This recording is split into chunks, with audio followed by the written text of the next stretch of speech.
of how much effort you are putting into this and how much you love this. Well, hello there, skaters. Welcome to my new YouTube channel, An Adult Figure Skater, where I intend to share my experiences as an adult figure skater. I'm an adult figure skater in Mexico. I thought I might share some experiences, some knowledge, things I've experienced as an adult figure skater. I already have a main channel which is in Spanish about figure skating, but there was so little information about figure skating when I started that I actually it's a never-ending thing, and I don't get to talk as much of my experiences as a figure skater, and I would love to connect and create community with other adult figure skaters. So I thought about doing this in English, and I thought I'd start with something that nobody ever tells you when you're starting as an adult figure skater. Everybody talks about the bad things about starting figure skating as an adult, but there are actually a lot of perks if you think about them.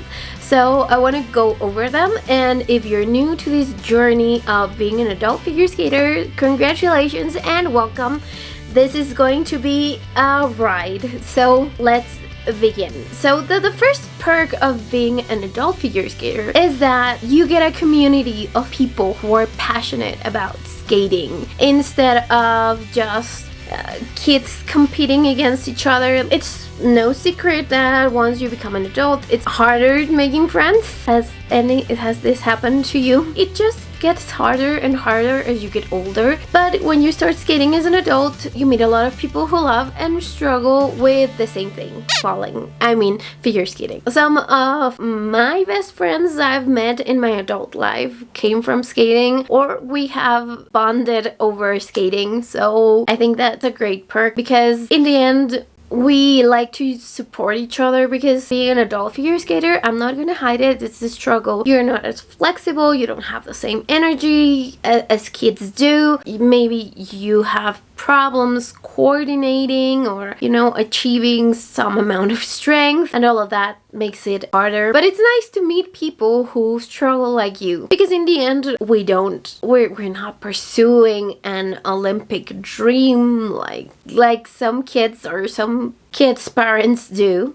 Even going to competitions, our community is a lot more supportive. Even the people you compete against are going to root for you, because in the end, we're here for the fun. Yes, we want to skate beautifully and we want to do as best as we can. We are competing against each other, but we're not against each other. It sometimes happens with a lot of sports, not just figure skating. There's just too much competitiveness and it creates a lot of conflict. In our case, that doesn't happen as often, because in the end, we're here for the fun. We're here, of course, everybody wants to win, but we don't need to do it in a bad way. And I think that here's where our years of experience come into play a lot. It's exhausting being a working adult and having a lot of negativity in your life. Like, skating is your free zone, the place where you're happy. You want to avoid conflict as much as you can, so we have a very strong knit community, and that's I would say the number one perk. Number two is that you can go to international competitions even if you're in a lower level. If you're a new adult figure skater, you might not know this. Subscribe to my channel for more tips like this. So you might not know this, but figure skating has several difficulty levels. Actually, there are a lot of difficulty levels, as well as age categories. So at least in competition, you will always compete with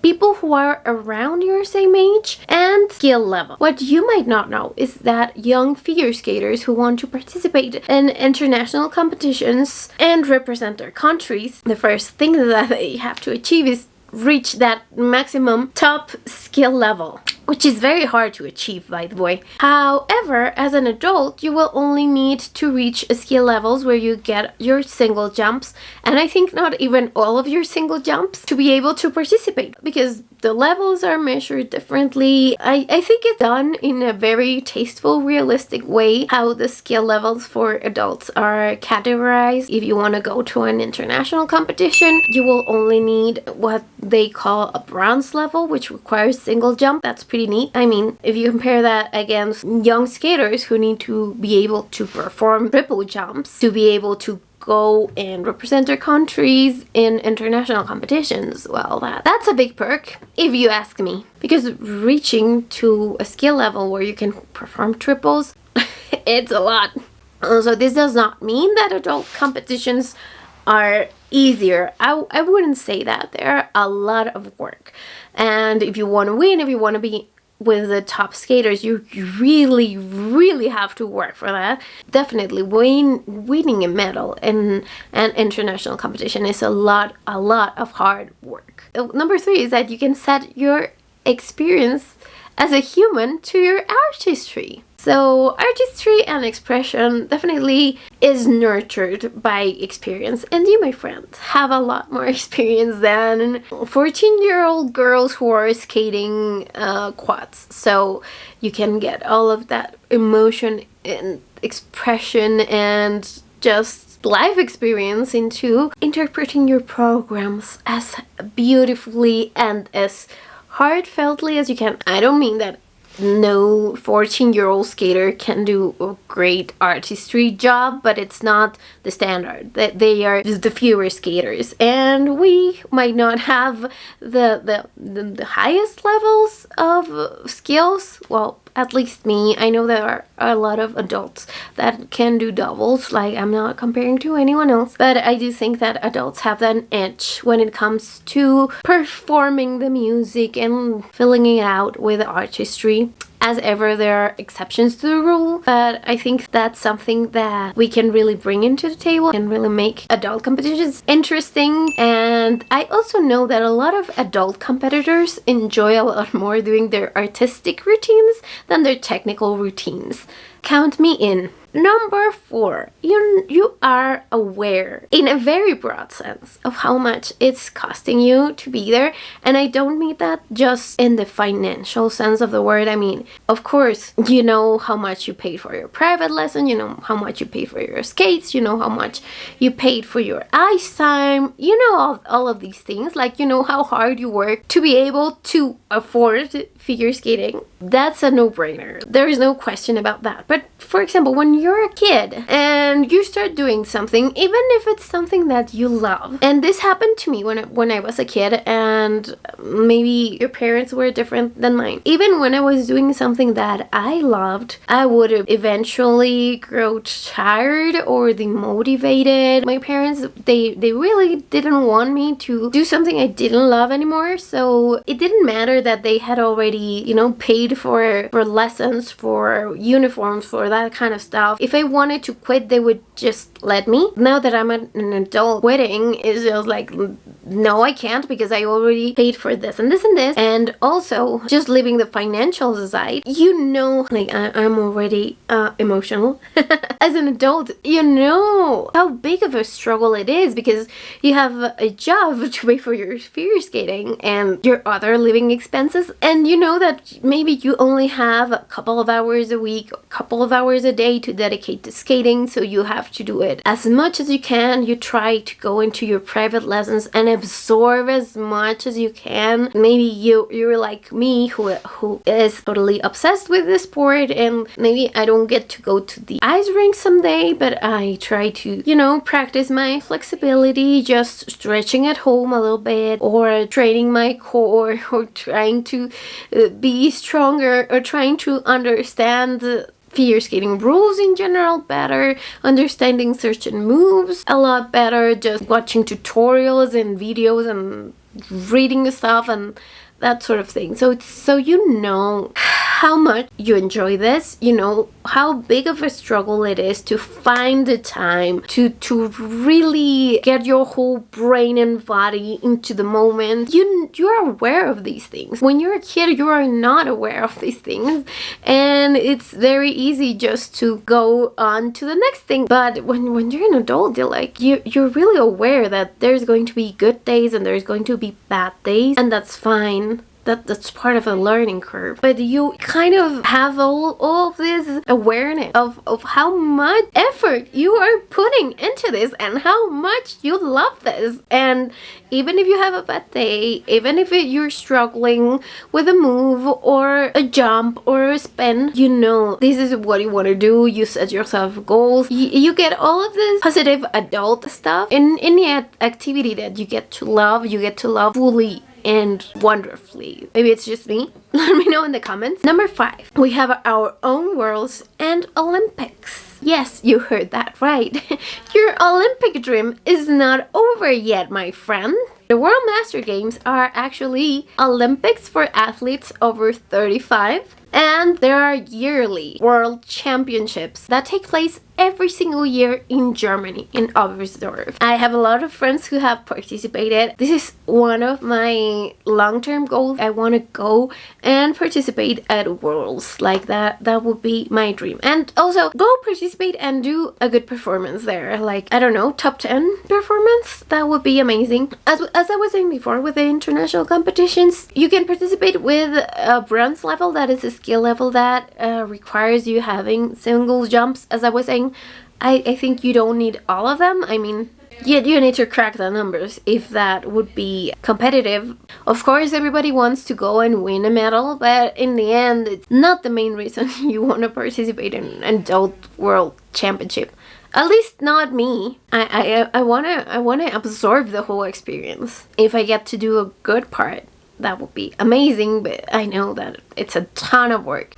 Also, it's important to note that not all federations will let go every single adult. Like here in Mexico, you have to do a good performance in nationals to be granted kind of a permission. They have to approve that, so it depends on your federation. There might be smaller federations that don't have many requirements. There are federations that ask you to be in the top 3 at adult nationals, so it depends on where you're at, but it's definitely not impossible. Number 6 is that it's sports for your brain. It's a very challenging mental exercise. In skating, we have a complex set of rules to begin with and a lot more variables to handle than it's, let's say, a dance class, because you don't only have to coordinate left from right, you also need to coordinate your set of edges. It's almost like having an extra set of limbs. You gotta know and perform different set of turns, spins, steps, jumps, moves, and not only knowing them, but actually trying to perform them seamlessly. Don't we all want that? Finally, number 7 is that I think that a sport can be good at any age, any kind of sport really that gets you moving. But I don't think there are a lot of adult figure skaters who choose this torture just to have some activity to move around. If it was the case, you would be doing jogging, swimming, or just going to the gym, and you would handle a lot less chances of falling, and also it would be cheaper. However, if you chose this sport as your athletic endeavor, you're helping your body with some good cardio. It's going to be an exercise, and if you love the sport, which I think you do because you're doing it as an adult, and it is not a cheap sport. Basically, what you're doing is you are getting yourself into something you love that you won't need additional motivation to go do that thing. For example, I've tried going to the gym several points in my life, and I always just end up quitting because it's too much work. It's too boring. When I was younger, I used to be in a swimming team I was a very good swimmer, very fast, and I was invited into a team, which didn't work out because in the end, I just cannot handle the endless amount of laps you have to do around the pool. It's just not fun or creative or anything like that for me. I couldn't fathom the idea of having to wake up at 4 a.m. to go to train at 5, going to school, going to have lunch, and then coming back to the pool and training some more from 8 to 10 p.m. So it's something that I don't have it in me to try to do. But if I could, I would live at the rink. I would go there every single day. I would be there and practicing so much every day. If I wasn't an adult who has to work, but I am, because otherwise how can I pay for this damn sport? So yeah, these are 7 perks that I think that we get as adults. A sport will be good for you at any age, and if it's something that you love, you won't struggle so much to do the things that you need to do in order to be better.